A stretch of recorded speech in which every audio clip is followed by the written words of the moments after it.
Good morning welcome back to my channel. तो आज হচ্ছে বুধবার, ওলি গেল স্কুলে আর আজকে উঠতে একটু দেরি হয়ে গেছে।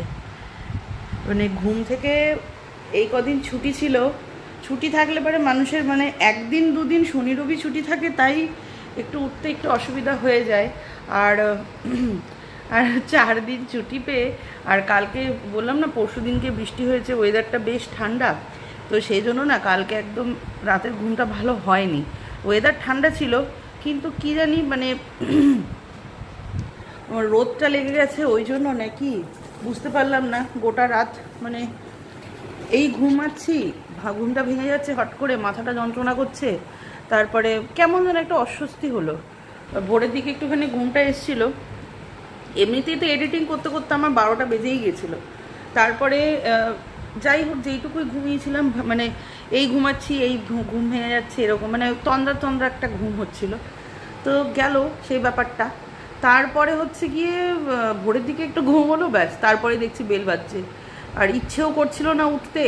বেলটাকে বন্ধ করে ভেবেছি 5 মিনিট পরে উঠবো, মানে 5টায় উঠি, সেখানে বেজে গেছে হচ্ছে 5:30। মানে কী যে কন্ডিশন হয়েছিল। আর আজকে অলিকে এক্সট্রা কোনো টিফিন দিতে পারিনি, ওই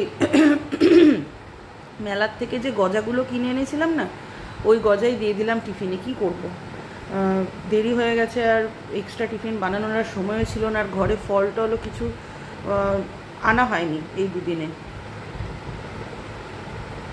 ওই জন্য আপাতত আজকের দিনটা গজা মানে দিয়েই কাটালাম। এমনি ভারী টিফিন দিয়েছি,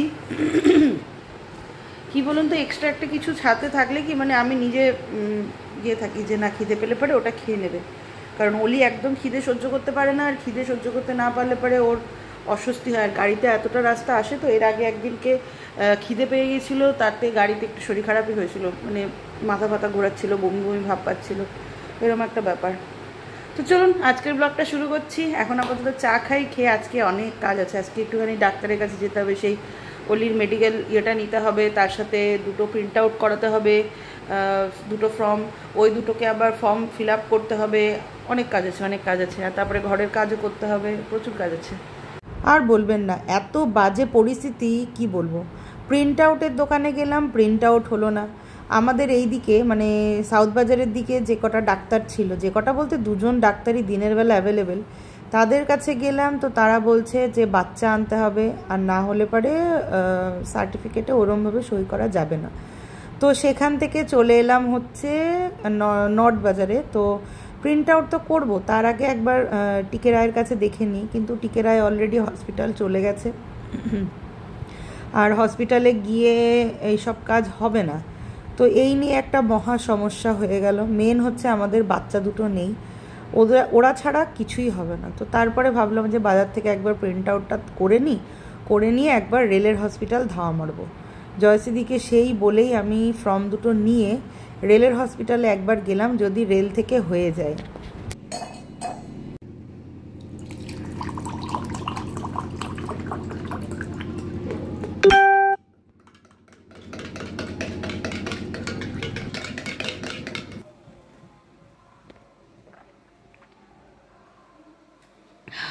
বাবা, একটা কাজ হয়নি, একটা কাজ না। গেলাম রোদে পুড়ে, প্রথমে তো গেছি প্রিন্ট আউটের দোকানে, গিয়ে দেখি প্রিন্ট আউটের দোকানটা বন্ধ, মানে যেখান থেকে আমি প্রিন্ট আউট করি আর কি। তারপরে বাজার থেকেই করালাম, যাই হোক প্রিন্ট আউটটা ঠিক আছে, দোকান বন্ধ হতেই পারে। কিন্তু তারপরে গেলাম ডাক্তারের কাছে। এক তো পয়লা বৈশাখ ছিল, আম্বেদকরের জন্মদিন ছিল, কোথায় যাব কি যাব এইসব ভাবনা চিন্তা করতে করতে 2টো দিন পেরিয়ে গেছে। তারপরে কোনো ডাক্তারের খোঁজ পাইনি, মানে একজন তো নার্সিংহোম চলে গেছে চেম্বার থেকে ডাক্তার দেখিয়ে, আরেকজন জাস্ট বেরোচ্ছে, তাকে বলা হলো, সে বলছে যে বাচ্চা লাগবে, বাচ্চা ছাড়া হবে না। তো এই নিয়ে এবার তারপরে আমি আবার গেলাম হসপিটালে কথা বলে এলাম।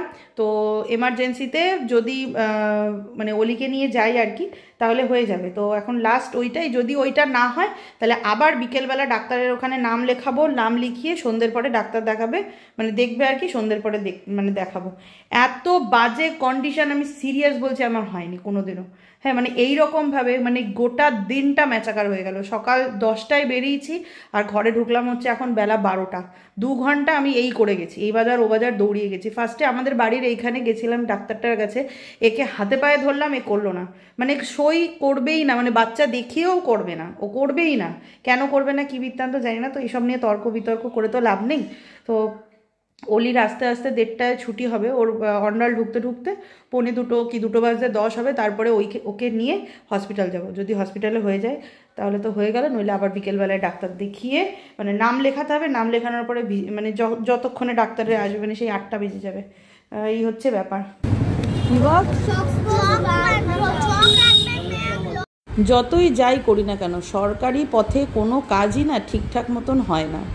লাস্ট মেশ হলো না হসপিটালে গিয়েও, শেষমেশ সেই প্রাইভেটেই করতে হচ্ছে, মানে হবে। তো এখন বসে আছি, আর প্রিয়াংশী শুভশ্রী দুজনাই সুইমিং ক্লাসে যাবে। তো জয়শ্রীদির সাথে সকালবেলা যেহেতু হন্যে হয়ে ঘুরে গেছি লাস্ট মেশ, জয়শ্রীদি বললো যে তুই এখান থেকেই করে নে যেখান থেকে আমি করছি। তো ওই নামটাম লিখিয়ে রেখেছিল, আমি ডান্স ক্লাস থেকে এখানে ঢুকে গেলাম। এখন বসে আছি, এখন দেখা যাক। ঠাকুরের কাছে প্রার্থনা করছি যেন আর কোনো প্রবলেম না হয়, কারণ যা প্রবলেম ঝেললাম সকাল থেকে, সিরিয়াসলি। জানো বানাবি?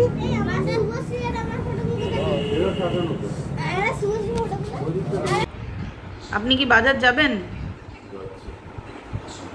রোদ উঠে মাথার উপরে উঠে দাঁড়িয়ে গেছে কিন্তু সূর্যি মামা। এরপরে না বাজারে গেলে কিছু পাবেই না। গুড মর্নিং, বৃহস্পতিবার, একটা নতুন দিন শুরু করলাম। অলি স্কুলে চলে গেছে, অলিকে গাড়িতে তুলে দিয়ে এসছি, আর ফর্মটাও আজকে দিয়ে দিলাম। অলিকে বললাম যে তুই একটু জমা দিয়ে দিবি। আবার এই ফর্ম জমা দিতে আবার কি হবে জানি না, মনটার মধ্যে খুব কু ডাকছে যে অলি ঠিক মতন জমা দিতে পারবে কিনা। যাই হোক, আমি ফোন করলাম ভরতদাকে, গাড়িওয়ালাকে, ওকে বলে দিলাম। ওঠার সময় একবার বলেছি, আবার মিস্টার দাসকে ফোন করে বলেছি, আবার 1:30 নাগাদ একবার ফোন করবো যে জমা দিয়েছি কিনা, নইলে জমা দেওয়ার ব্যবস্থা করতে হবে। তো কারণ এত কষ্ট করলাম কালকে, আমার চিরস্মরণীয় হয়ে থাকবে যে আমি মেয়েকে সুইমিংয়ে দিয়েছি।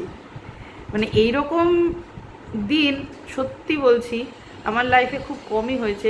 এত ফালতু একটা দিন, মানে সারাদিন শুধু হুলুস তুলুসই হয়েছে, কাজের কাজ কিচ্ছু হয়নি, কাজের কাজ হয়নি। মানে নববর্ষের দিনটা যতটাই ভালো গেছে, সেকেন্ড দিনটা মানে বৈশাখ মাসের দ্বিতীয় দিনটা ঠিক তার থেকে থার্ড ক্লাস বাজে গেছে, এতটাই বাজে গেছে। যাই হোক, যেটা হয়ে গেছে ওইটা নিয়ে আর ইয়ে করে লাভ নেই।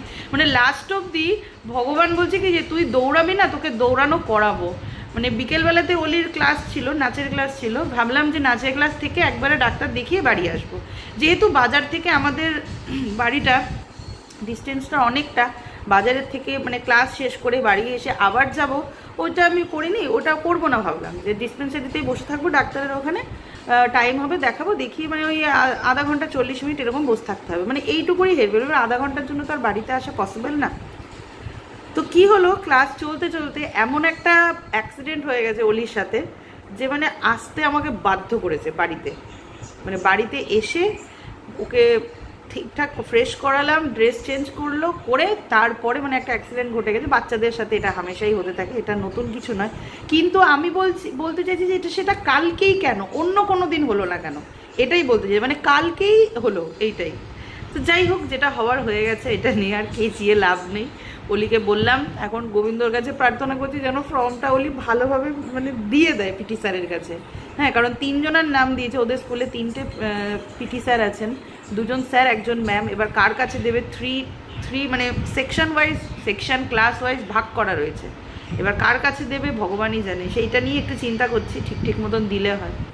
যাই হোক, আজকের ব্লগটা শেষ করছি। একটা ফালতু ব্লগ আমি নিজেই বলছি, কারণ এডিট করতে বসে আমার নিজেরই মাথা বিরক্তি লেগে গেছে কালকে। আর কালকে রাত্রেবেলাতে আর ইচ্ছেও করছিল না যে ব্লগটাকে শেষ করি, এত পায়ের যন্ত্রণা করছিল যে আমি শুয়ে পড়েছিলাম মিস্টার দাস ডিউটি চলে যাওয়ার পরে। তো যাই হোক, আজকের জন্য এই অবধি রাখছি ব্লগটা, একদম ফালতু ব্লগ, তাও একটু দেখি লাইক করে দেবেন কষ্ট করে। দেখা হবে পরের ব্লগে, টাটা, ভালো থাকবেন। টাটা।